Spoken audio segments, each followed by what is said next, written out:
Foul baiting. Some say it's cheap. Bad for the game. Others say it's crafty. He's an absolute master of his craft. Or even flat out smart. What a maneuver! Deceptive move! In today's NBA, drawing fouls has become an art form, or depending on who you ask, a scam. Some fans say the game's gone soft. Others say players are just smarter and more skilled now. The line between foul drawing and foul baiting is blurrier than ever. But here's the question.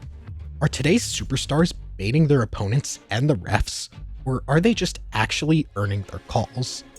To answer this question, I reviewed 100 random shooting fouls from each of the league's most prolific foul baiters. I also reviewed 300 random shooting fouls not involving these players as a control sample. The plays I chose in the random sample only included plays where the player fouled had an opportunity to bait a foul. So putback dunks or alley-oops are not included because you can't deliberately try and draw a foul while doing this.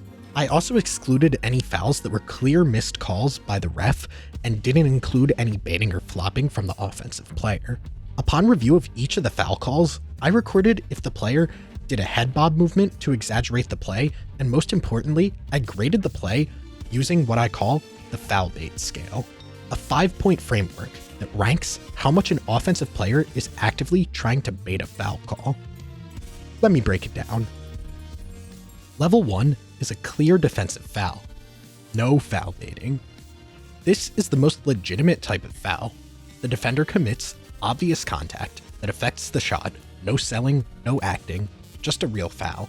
These are things like a defender grabbing an offensive player on a fast break, defenders slapping the shooter on a layup or jump shot, or the defender making heavy contact on a block attempt. The key traits to look for on these are the defender initiates obvious contact, the offensive player is trying to shoot the ball and play through it, and finally, these would be called at every level of basketball, from high school to the NBA. Level 2 is a clear defensive foul, with a flop at the end. This is again a clear defensive shooting foul committed by the defender, although the offensive player makes exaggerated motions to confirm that a foul is called. Examples of this include head bob after light contact, falling after a very light foul, or throwing arms in the air well after contact is committed. Key traits to follow on this are: the offensive player still did not try and bait the foul should still be called without the theatrics, although the exaggerated motion does not match the contact made. Level 3 is a clear defensive foul that is turned into a shooting foul. This one's still a legit foul, but here's the twist. The contact happens on the floor, but the offensive player shoots after the foul to turn it into free throws. Think of a reach where a player suddenly picks up the ball and shoots after contact, or a blocking foul, where the player wasn't in a shooting motion until they felt a bump. Key traits to look for here are no baiting before the contact. Poor defensive positioning is the root of the foul. The shot only happens because of the contact, not because they were trying to shoot initially. Here is a perfect example of a grade 3 foul bait. Jalen Brunson is trying to split two defenders. He dribbles through them and picks up the ball low, and is clearly grabbed by a defender. This really is an on-the-floor foul right here, but Brunson takes one step and fires up a shot to turn this into a shooting foul. Again, he had no intention to shoot here until the foul occurred. Level 4. This is still legit contact, but baited by the offensive player. Now we're getting into the gray area. There is real contact and real fouls, but the offensive player is guiding it to happen. Maybe they jump into the defender and lift their feet, hook their arm with the defender while shooting, or do a stop and go move to make the defender fall into them. In these examples, contact exists, but the offensive player helps create it. It's a 50-50 call depending on the ref and situation, and they're definitely exaggerating the outcome. A good example is this play with Jalen Brunson. He's ahead of his defender after the screen. He feels him on his back, so he stops and waits till the slightest bit of contact is made and fires up a shot. It is a foul, but this was an abnormal move that Brunson made with the sole purpose of drawing a foul. Finally, level 5 is simulated contact that is not a foul, and is just a pure flop. This is where acting starts to outweigh the reality. Contact is initiated and exaggerated by the offensive player with minimal or no real impact, as they're clearly trying to sell it. Contact drawn leans more towards an offensive foul, or the offensive player isn't touched at all and commits a pure flop. Examples include a head snap or fall on no contact, the offensive player extending an elbow but falling backwards acting like it wasn't on them. Key traits to look for are the defender may brush the player but doesn't come close to a foul. The offensive player's reaction is disproportionate. The defender never makes the first contact. A good clip to represent the level 5 is here. Shea jumps into a perfectly still Russell Westbrook and falls as if he was pushed while making a face. So again, the higher the number, the more deceptive the action, and the more the player is trying to bait the defenders and refs. When I scored a foul, I considered the intent of the offensive player, the nature and amount of contact, and how much they exaggerated or simulated it. This isn't a scale about if someone got fouled, it's about how honest the play was. After recording 1,000 plays on the foul bait scale, I have statistical proof to say which players were drawing the most fouls. Now, before we get into the results, I'd like to thank our sponsor for this video, Arena Club. Although this is mostly a sports channel, I'm also kind of a nerd and into Pokemon as well, and I have these graded Pokemon cards, Dragonite here, Alakazam, and another Dragonite. I've collected Pokemon cards since I was younger, and I really want to relive that thrill of opening a pack. But packs are almost impossible to get in stores right now, and that's why I use Arena Club, and you should too. Arena Club is the most trusted in the game. They offer full transparency, showing you every card in the pack with the likelihood of pulling each one, so you know exactly what's available before you buy. Once you open your pack, you get the excitement of seeing what you pulled instantly. Each slab is displayed with its grade and details ready to be added to your digital showroom. And now let's open the slab pack. So this is the Ruby Pokemon pack. It looks like we got a Mewtwo V-Star, Gem Mint 10. Right now, you can get 20% off your first slab pack or card purchase by going to arenaclub.com/analyticswithchris and using code analyticswithchris. In any strong experiment, a reliable control group is essential. To establish a baseline, I began by reviewing 300 randomly selected NBA shooting fouls. None involved the 7 target players in the study, and I graded each one using the foul baiting scale. The average score for this control group was 1.75. Notably, 174 of the plays were classified as level 1 fouls, clear, legitimate contact with no signs of exaggeration or deception. Most of these fouls occurred naturally within the flow of the game. Players simply drew contact as a part of normal basketball action, not through baiting or flopping. While there were a few instances of borderline embellishments, they were rare and not representative of the majority, which reinforces the validity of this group as the neutral baseline. The 7 players selected for this experiment each brought a unique reputation into the study. Giannis Antetokounmpo, Donovan Mitchell, Shai Gilgeous-Alexander, and Luka Doncic, all ranked among the top 4 in free throw attempts per game during the 2024 through 25 season, each frequently criticized for leveraging the whistle to their advantage. I also included Joel Embiid, analyzing footage from his 2023 through 24 season. Between 2021 and 2024, Embiid consistently ranked first or second in free throw attempts per game, averaging around 11 to 12 per contest, a stretch that drew a significant debate around his foul drawing tactics. Rounding out the group were Jalen Brunson and Trae Young. While neither ranked near the league leaders in free throw volume, both developed reputations as elite foul baiters, known for using craftiness, footwork, and bursts to exploit defensive positioning and manipulate officiating. Among the players studied, Trae Young stood out immediately. Despite not being among the league leaders in free throw attempts, his foul baiting score was among the highest in the group. Across the 100 plays reviewed, Young averaged 2.8 on the baiting scale, well above the control group's 1.75 average. His game was filled with deliberate movements designed to trigger contact. Out of the 100 fouls reviewed for Young, 38 were classified as level 4 baiting, a strikingly high number. One of his most frequent tactics was the stop and go move, where he'd beat his defender off the dribble, then abruptly stop to initiate contact from behind. Textbook baiting. Another common pattern involved launching shots while jumping into defenders, often at unnatural angles, clearly aiming to draw a whistle rather than take a clean shot. Young even had a tactic that I rarely saw any other players use. Whenever Young was stationary with the ball, if a defender would put their hand on his arm or extend their arm in any way, he would immediately make contact with it, fire up a shot, and scream. This tactic is similar to an arm hook, but slightly different. You can tell Young trusts the refs to blow the whistle because if they don't, these would be questionable shots. These habits highlight how Young consistently manipulates defensive positioning to manufacture fouls, rather than letting the contact come to him organically. Moving on to Jalen Brunson, his foul drawing style was notably different from Trae Young's, but no less effective.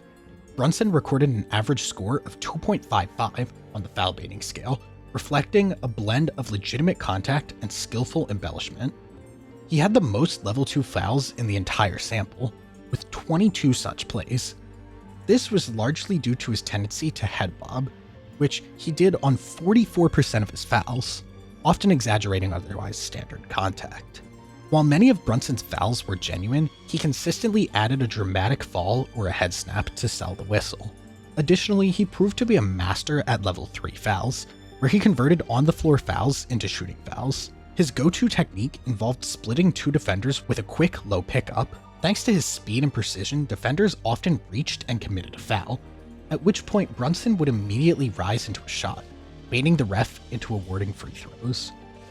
Luka Doncic, widely regarded as one of the most skilled players in the NBA, unsurprisingly draws fouls at a high rate, and he does so with precision and craft. He recorded an average foul baiting score of 2.79, narrowly trailing Trae Young. Like others in the study, Luka frequently attacked defenders with low pickups when splitting gaps, a move that often resulted in trips to the line. He also incorporated stop-and-go moves and arm hooks, both clear baiting tactics, designed to exploit defensive reactions. However, Luka's signature method of drawing fouls was his ability to lean or jump into contact, especially after getting defenders in the air with a series of crafty fakes. Once a defender left their feet, Luka would instantly capitalize, initiating contact in a way that appeared unnatural, but still drew a whistle. These were textbook level 4 baiting fouls, unmistakably manufactured, yet rooted in elite skill and timing. While they may not always look organic, they're effective, and under today's rules, they're still fouls. While the 3 players mentioned so far are all guards who consistently bait fouls off the dribble, Joel Embiid, as a dominant big man, had to rely on entirely different methods to draw contact. He's probably the most prolific arm hooker in the league. Most times when he gets in a high post, the first thing he does is swing his arms to see if he can hook for a foul. Or if he just feels a slight bit of contact, he's quick to shoot into it to earn the foul. Embiid also had quite a lot of level 2 fouls, where he was clearly fouled but he unnecessarily flailed his arms or fell onto the floor. Embiid finished with an average score of 2.08. This is the lowest score so far. However, you need to remember, with a big man who primarily plays in the post, he will naturally get fouls he does not need to bait for, so that might skew his score. Nonetheless, from the selected sample, it's clear. Embiid baits fouls more than the average player. No player in this study carries the reputation for foul baiting quite like Shai Gilgeous-Alexander.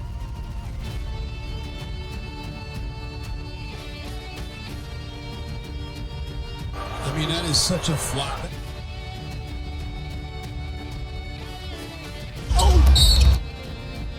Across the league, Shai has drawn criticism and outright frustration for his ability to manipulate contact and rack up points at the free throw line. His foul drawing tactics have been under a microscope, especially following his MVP season and the Thunder's run to the NBA Finals. But the real question is, did the numbers back up the reputation? Shea does not use just one method to draw fouls. He uses all of them, from arm hooks to jumping into contact to bumping off defenders. What Shea often does is bob his head, even if there was no reason to. Shea bobbed his head on 40% of the fouls I reviewed. This helped him earn many level 2 foul calls because he was clearly exaggerating the foul that occurred. Although, to Shea's credit, he gets a lot of fouls off pure skill. This play here, he freezes both Russell Westbrook and Michael Porter Jr. on a quick move, and as he's splitting them, Porter, who was beaten, just has to grab him to slow him down, so Shea extends this into free throws. Despite many high skill fouls drawn, Shea no doubt has some questionable ones too. This play, for example, was a level 5 foul because Shea is the one who makes the initial contact to bump the defender, but he goes flying as if he was pushed. This is just pure flopping, and maybe even an offensive foul if you look at it from a different angle. Shea earned an average foul baiting score of 2.81, the highest of any player in the study, cementing his status as the most effective foul baiter in the group. But how does this compare to the two players who have gotten to the line more often on average this year? For Donovan Mitchell and Giannis, the way they drew fouls stood in stark contrast to others in the study. Both players consistently attacked downhill, and the fouls they drew weren't the result of baiting. They were necessary attempts to slow them down. In Mitchell's case, it was often his explosive athleticism forced defenders into difficult positions. If you didn't foul him, he was likely to finish at the rim. Giannis, on the other hand, is so physically dominant and skilled with the ball that defending him without fouls is nearly impossible. His sheer size, power, and relentless driving style creates constant mismatches that naturally lead to contact. Mitchell and Giannis, despite this, both had moments where they were foul baiting. Mitchell earned an average score of 1.96, and Giannis finished off with 1.79. To analyze the final results, I applied the statistical method of t-tests to determine whether each player's foul baiting average significantly differed from the league-wide baseline. The t-test results reveal clear differences in foul baiting tendencies between the control sample and the 7 players analyzed. Players like Shai Gilgeous-Alexander, Trae Young, and Luka Doncic show the most significant deviations from the average NBA player, each with t-statistics above 13 and p-values near 0, indicating an extremely high likelihood that their higher foul baiting scores were not due to random chance. Jalen Brunson and Joel Embiid also show statistically significant differences, though to a lesser extent. In contrast, Donovan Mitchell and Giannis have average scores much closer to the control sample, with smaller t-statistics and higher p-values, suggesting that their foul baiting behavior aligns more closely with what's typical across the league. Overall, the data supports the claim that some star players consistently draw fouls in ways that deviate meaningfully from the NBA norm. When I saw the final results, my first thought was, why don't all players draw fouls like this? The answer is, it's much harder than it looks. What sets players like Shai, Brunson, Luka, and Trae apart is their elite ball handling and ability to consistently beat the first defender. Once they do, it opens the door for all kinds of foul baiting opportunities. Low pickups, stop-and-go moves, or attacking slower bigs who reach just to keep up. But it's not just about skill, it's also about usage. These players are among the league leaders in usage rates and dribbles per game, meaning they have the ball in their hand more than most, and dictate the flow of their team's offense. That control gives them the time and freedom to feel out defenders, create separation, and wait for the perfect window to draw contact. Role players, on the other hand, don't have that luxury. They're often confined to spot-up roles or set plays, stationed in corners or coming off screens, with little room to create. They don't have the green light to dribble around and hunt for fouls. And while foul baiting plays a role in these stars' scoring totals, it doesn't define them. Shai, the top foul baiter in this study, still would have averaged 24.8 points per game, even if you removed all of his free throws. That speaks volumes. Players don't just become stars because they draw fouls. They earn the opportunity to draw fouls because they're already elite scorers and playmakers.